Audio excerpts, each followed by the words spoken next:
Биыл бірінші сыныпқа баратын балаңыз болса, бұл пост сіз үшін.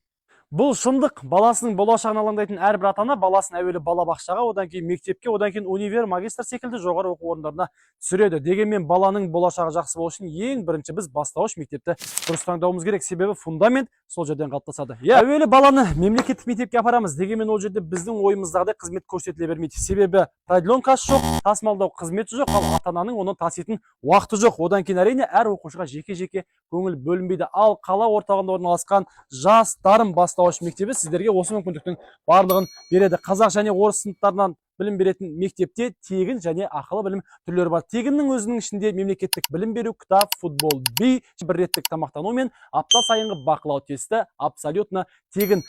Ал осылай әрдайым уақыт қарап жүретін ата-аналар үшін ұзартылған күн тобы ақылы түрде жұмыс жасайды. 3 мезгіл тамағы, 10-20-ден 2 таңдау үй тапсырмасын мектепте орындау, логопед психолог мамандармен жұмыс және түрлі тілдерде сабақ алулар, қолайлы бағдарламалар барлығы сіздер үшін жұмыс жасайды. Қаламыздың кез келген жерінен тасымалдау қызметі бар, саналы таңдау, сапалы білім.